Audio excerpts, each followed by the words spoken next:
90 tane dükkan var burada. 51 faal iş yeri var burada. Çalışan var.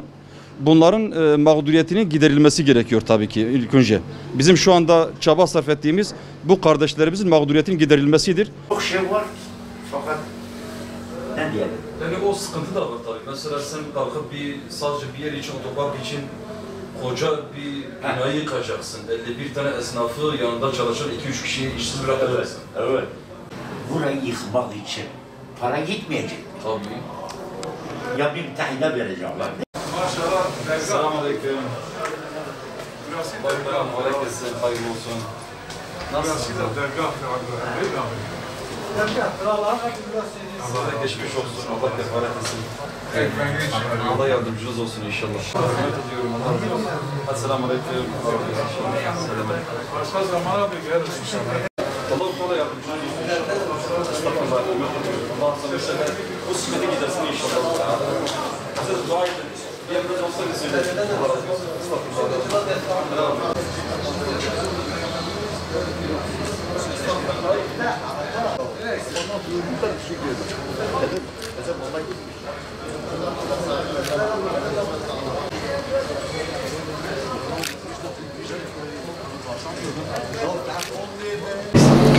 Evet, Hüdapar Sur İlçe Başkanlığı olarak Sur İlçe Merkezimizde Mehmet Han pasajı olarak 1964 yılından beri yapılmış bir yapının içinde bulunan 51 tane esnafımızın şikayeti üzerine, yani yıkımla alakalı şikayeti üzerine geldik, yerine tespit için buraya geldik. Onlarla görüştük. Tabii 90 dükkan var burada. 51 tane faal şu anda esnafımız bulunuyor. Özellikle bunların derdini, bu kardeşlerimizin derdini dinleyince gerçekten devletin yapması gereken görevin ne kadar ciddi olduğunu bir kere daha sizin aracılığıyla onlara hatırlatmak isteriz. Parti olarak insana değer ver ki devlet yaşasın düşüncesiyle bu insanlara değer verilmesi konusunda çağrıda bulunuyoruz. Her bir esnafımızın yanında 3 kişinin çalıştığını hesap edersek yaklaşık 150 insan buradan ekmek kazanıyor. Bu pandemi döneminde insanların evlerine aş götüremediği bu sıkıntılı dönemde kalkıp da bu kış ortamında 51 tane esnafın dükkanlarını yıkmak kime ne kazandıracak? Bu esnaflarımız nereye yerleştirilecek? Bunların eşyaları nereye taşınılacak? Hangi ambara götürülecek? Bu yaşayan insanlara nasıl bir iş imkanı sağlanacak? İşsizlik oranı bu kadar yüksek iken bunlara çare aranması gereken yetkililer bunların üstüne biraz daha fazla işsizlik oranını mı artırmak düşüncesindedirler?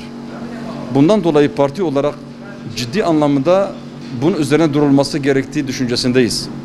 Ve bu sizin aracılığıyla yetkililere bu meseleyi de aktarmak istiyoruz ki kesinlikle bunun çare olması, yani bu kardeşlerimize bir çare bulunması konusunda çağrımızı yeniliyoruz.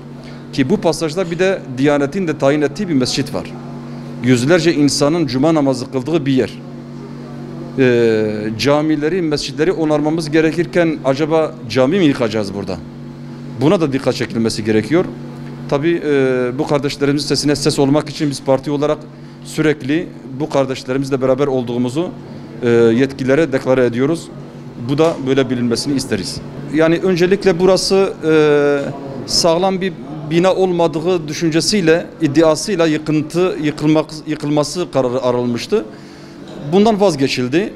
Şu anda karşı taraftaki Bosna Hanı'nın tamiri, yani orası tamir edilecek, onarılacak bahanesiyle burası inşaat haline dönüştürülmesi amacıyla yıkıntısı söz konusu.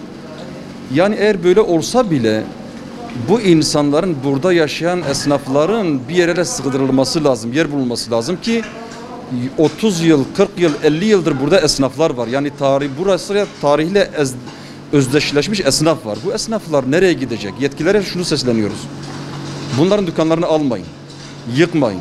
Hatta artık 30-40 yıldır içlerinde bulunan bu insanlara bulunduğu dükkanları taksitlendirmeyle satışı sağlanılsın ki bu insanlar da neye sahip olduğunu bilsinler. Artık dükkanlarının yıkılma tehlikesi olmadan önlerine bakarak projelerini sürdürme olarak önlerin aşılması lazım. Yani başlarına devlet özellikle onlara sıkıntı olacağına, onların sıkıntılarını gidermek konusunda yardımcı olmaları lazım.